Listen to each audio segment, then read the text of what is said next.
New Thought Media Network. We are a global broadcast network of positive music, media, and entertainment, inspiring humanity's evolution along the journey of enlightenment and creating a world of love, peace, empowerment, and prosperity for all. New Thought Media Network. Positively inspiring. We invite you to join our prayer broadcast every day at 8:15 a.m. and 8:15 p.m. Mountain Time. Send us your prayer requests or schedule a private prayer session by emailing prayer@ntmedia.org. And now, it's time to pray together. Hello, folks. Welcome to Morning Prayers for January 12th, 2026. My name is Muro. I'm a prayer practitioner here on the New Thought Media Network, and I am honored and delighted to be able to spend time with you in prayer today. As always, what a glorious thing to do, to pray, to be able to align with truth, to be able to affirm the truth of who and whose we are. Let's see. I believe someone's here. Good morning, Robert. Good is God and God is good. Absolutely. I agree. All right. So, as always, folks, if there is anything that you would like prayer for, please know that you can either put a request into the comments.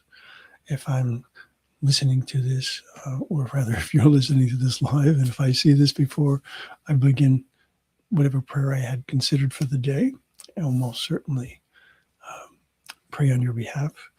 If I have already started and I did not see it, I always check before I leave so that I can indeed hold your intention.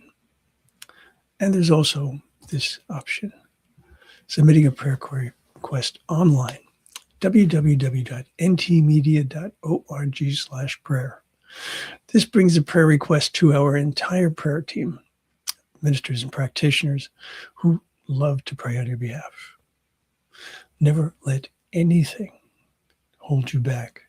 Never let anything that you want to celebrate, that you want to manifest to a greater degree, whatever it might be, allow those prayers to come through. They are part of your creative power. So, this is what I was going to share with you today.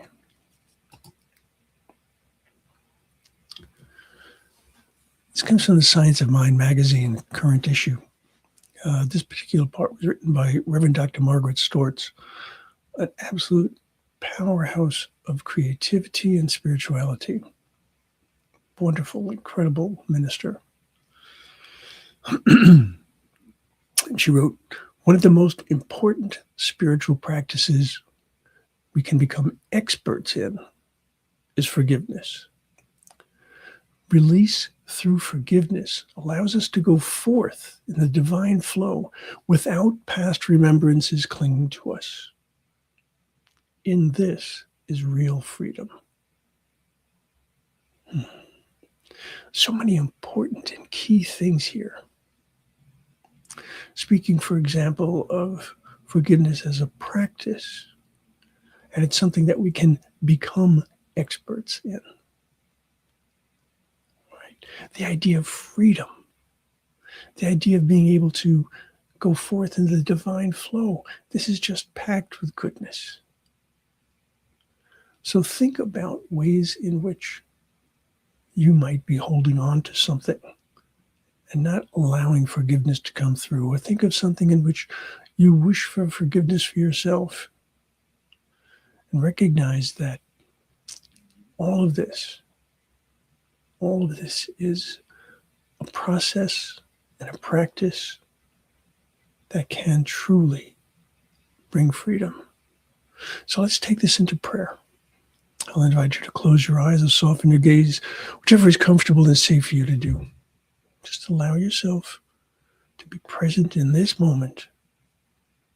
This is where we find our strength. This is where we find our ability to truly co-create by being aware, by being present.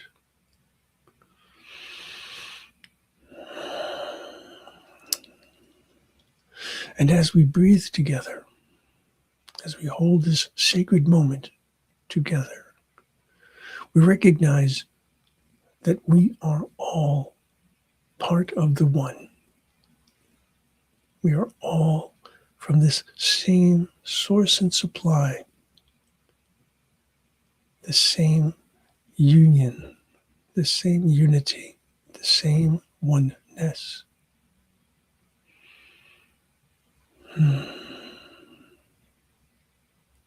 And so recognizing that each of us has been created in and as and through love itself, we recognize that the components that are necessary for us to truly practice forgiveness are already within us.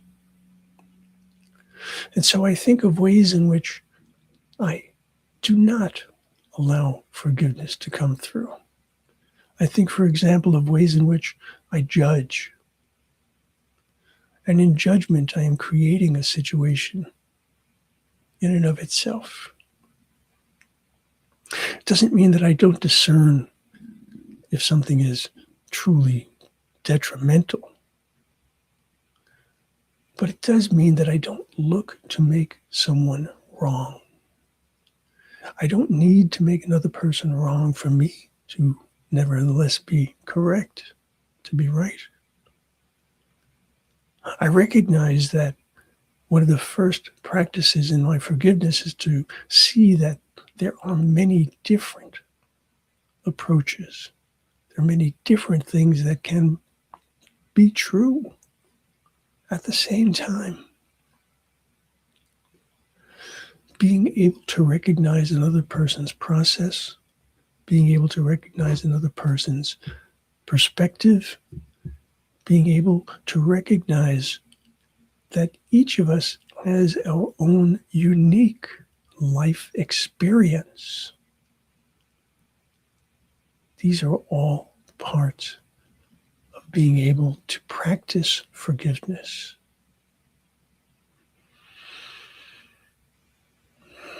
And so I breathe into that. I recognize that as I begin my day, I get to choose how I want to approach life, how I want to approach circumstances and conditions, how I want to approach people. If I do this with openness, there are far fewer times when I do find an offense. There are far fewer times when I do feel the need to hold someone accountable. And instead, being able to accept, being able to try to understand. But then, of course, there are times when something has happened that either I have done something that is truly wrong, or something has been done to me and it is indeed truly wrong. That is where forgiveness once again comes in, and what we typically think of forgiveness as. But I look at it this way. I look at it as, if I am going to hold on to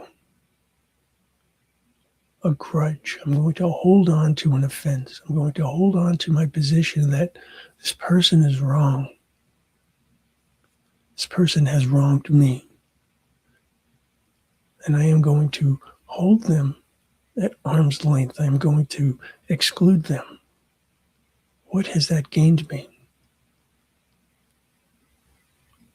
And now I'm not speaking of allowing someone to be abusive. I'm not speaking of anything along those lines. I'm speaking of simply the things that we find to be offenses, the more that I hold on to that, it's as if I am walking around with this backpack that I have started to place these stones into, these boulders. And the more offenses I carry around with me, the heavier and heavier they become. The more difficult it becomes for me to walk through my day, for me to lighten that load. Forgiveness is the answer. I recognize that I am not looking at the offense itself and saying that that is perfectly fine. I am saying that holding on to a grudge, holding on to that sense of offense takes energy. It takes time. It takes part of who I am. It can actually become part of who I am. And that is a prison of my own making. That is a way that I am closing myself off. And in knowing that a foundational, fundamental truth is that we are all one, means that I am violating my own belief by excluding. And so I look for ways to open. I look for ways to understand. I look for ways to employ my compassion, whether I'm speaking of compassion for others or compassion for myself. What has happened in the past need not dictate what will happen in the future or how I will act in the future. I look at what is important. I look at what is my truth. I look at what is a representation of my being the beloved of the beloved, as is each and every one of us. And I see a reason to be open. I see a reason to be loving. I see a reason to resist judgment and insist on love. To recognize that justice can come about without anger, without rage, without being in any way destructive. But it can be a strong, active, positive approach. And so I take all of these considerations together. I recognize that my ability to love, my ability to be compassionate, my ability to be willing to see and to explore and to understand brings me closer, opens me in a way that I might never have considered, and allows for a life that is far more engaged, far more fulfilled, far more fulfilling. And that is a benefit. That is living in accord with the truth of who and whose I am. That is what allows the world to feel a little more gentle, a little more open, a little more loving, a little more peaceful. And so I start with that forgiveness within. I start with allowing the past not to drag me down, but to inform me, to allow me to understand, and then I move on.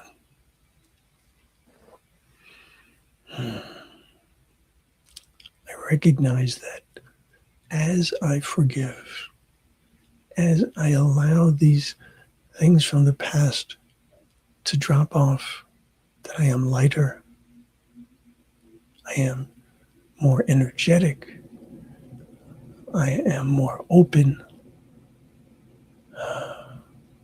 and I can even be more creative in co-creating a life experience for myself and for others that is far more fulfilling. And so, knowing that this is indeed my truth, I can release this word to the law which always says yes. And I do so thankfully, I do so joyfully, I do so in absolute expectancy and confidence. And so it is.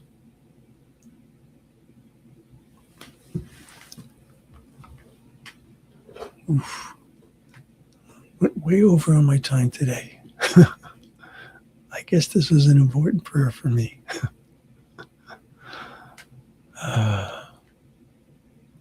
Find that freedom, folks. Remember that you are loved.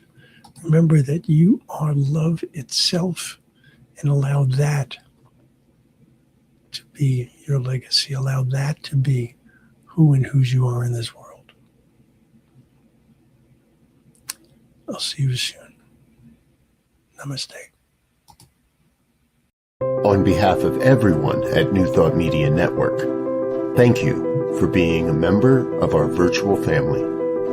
Your financial contributions help share the New Thought message with people from around the world. Please visit and contribute at www.ntmedia.org/donate. New Thought Media Network, come be you. And please like, share, and subscribe. Until next time, peace and blessings. On behalf of the New Thought Media Network, thank you for being with us for this special prayer broadcast. We look forward to being with you again soon, 8:15 a.m. or 8:15 p.m. Mountain Time. Until then.